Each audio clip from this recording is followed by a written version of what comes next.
Қайырлы күн баршаңызға, менің каналыма қош келдіңіз. Қазақ тілі 4-ші сынып 101-ші сабақ мен не үйрендім деген тақырыпта түсіндіретін боламын. Осы видео ұнаса, лайк басып, комментарий жазуды ұмытпаңыз.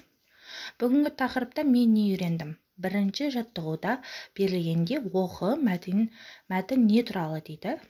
Адам табиғаттың бір бөлшегі, әрі ғажайып туындысы. Табиғатқа адамның жанашырлық пен аялай, есіркей қарауы оның перзенттік міндеті. Дария, теңіз, көлдер мен орман тоғай, асқар таулар мен жан-жануарлар табиғаттың ажар көркі ғана емес, оны бүлінуден, азудан сақтайтын құдіретті күште. Табиғатта басы артық ештеңе жоқ.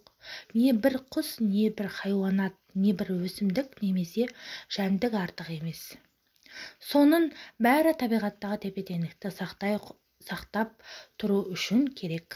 Ал ол тепе-теңдікті бұзылуы күндердің күнінде ойран апатқа соқтырары сөзсіз. Олай болса, табиғаттың өзінен үйреніп, оны қорғауға тиіспіз. Мәтіннің тақырыбына сәйкес аттанда себебін түсіндір. Табиғаттағы тепе-теңдікті сақтаудың маңызы, табиғаттан үйренейік деген сіздерге тақырыпқа сәйкес тақырыптар қойылып тұр. Соның біреуін таңдап қоясыздар. Табиғаттағы тепе-теңдікті сақтаудың маңызы, табиғат бізді қоршаған орта, сондықтан ондағы тепе-теңдікті сақтап, табиғи апаттарды болдырмауға күш салуымыз қажет. Әрқашан табиғатты қорғап, аялауымыз керек.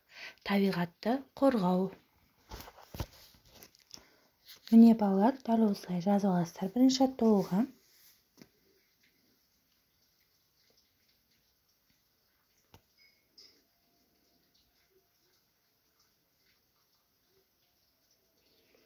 Бүгінгі біздің екінші жаттығуымызда бағанның екі жағын септік жалғауына сәйкестендіріп толықтыр. Неліктен олай толықтырғанды түсіндір дейді.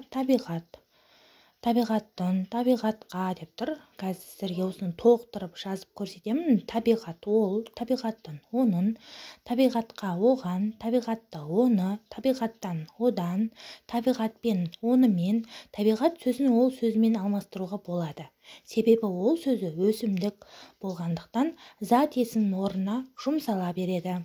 Дәл осылай жазып аласыздар. Және осы видео жаттығулардың жауаптары ұнап жатса, лайк басыңыз. Бүгінгі біздің үшінші жаттығуымызда 73-ші беттегі мәтіннен есімдіктері бар сөйлемдерді теріп жаз. Есімдіктер қай сөз табының орнына қолданылып тұр дейді. Табиғатқа адамның жанашырлық пен аялай, есіркей қарауы оның перзенттік міндеті. Бұл зат есім кімнің деген сұраққа жауап береді. Дария, теңіз, көлдер мен орман тоғай, асқар таулар мен жан-жануарлар табиғаттың ажар көркі ғана емес, оны бүлінуден, азудан сақтайтын құдіретті күште. Бұл зат есім нені деген сұраққа жауап береді. Табиғатта басы артық ештеңе жоқ. Бұл зат есім не деген сұраққа жауап береді. Соның бәрі табиғаттағы тепе-теңдікті сақтап тұру үшін керек. Зат есім нелер деген сұраққа жауап береді. Ал ол тепе-теңдіктің бұзылуы күнінде ойран апатқа соқтырары сөзсіз. Бұл зат есім не деген сұраққа жауап береді. Олай болса, табиғаттың өзінен үйреніп, оны қорғауға тиіспіз. Бұл зат есім нені деген сұраққа жауап береді. Астын сызып қойдым. 4-ші жаттығудан берілгенде Әли мен Мерейдің пікірін оқып, өз ойынды білдір. Келісетін не келіспейтінді менің ойымша сөз тіркесінің көмегімен беруге тырыс депті. Сел, жер сілкіну табиғаттағы тепе-теңдікті сақталмауынан сияқты. Менің ойымша, болып жатқан апаттар санды құбылыстар. Олардың табиғаттағы тепе-теңдікті сақтауға ешқандай қатысы жоқ. Өз ойынды жазбаша білдір деген екен. Менің ойымша, сел, жер сілкіну сияқты апаттар табиғаттағы тепе-теңдікті сақталмауынан сияқты. Мысалы, соңғы кезде өнеркәсіптер мен көліктердің газды түтінінен ауа жылынып кетті. Бұл қардың жерге сіңбей тез еруіне әкеледі. ол селге айналады.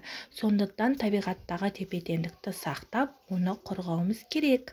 5-ші жаттығуда көбініктен орнына септеулі есімдіктерді қойып, мәтінді көшіріп жаз деген екен.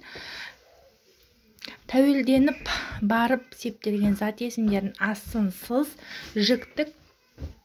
Менің Ақтөс деген күшігім бар. Оны былтыр үйдің маңынан тауып алды деп мен сіздерге жазып көрсеттім. Солай жазып аласыздар.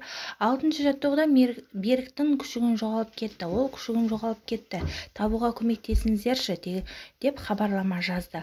Ол осындай мазмұндағы хабарламамен күшігін таба ала ма? Көмектес.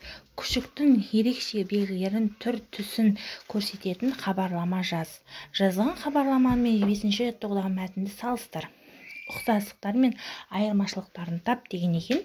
Мен сіздерге жазып көрсетіп отырмын. Хабарлама. Күшік жоғалды. Ерекше белгілері ақ түсті, оң құлағында қара меңі бар, жасы 3 айлық. Сол аяғын сілтеп басады. Табуға көмектескен адамға сыйлығымыз бар. Телефон номер жазылады. Ұқсастықтары екеуі де күшік туралы, айырмашылықтары біріншісі әңгіме, екіншісі хабарлама. Осында ғана ұқсастықтар бар, дәл осылай жазып аласыздар. Осы видео ұнаса, ақпараттар ұнаса, лайк басып комментарий жазуды ұмытпаңыз.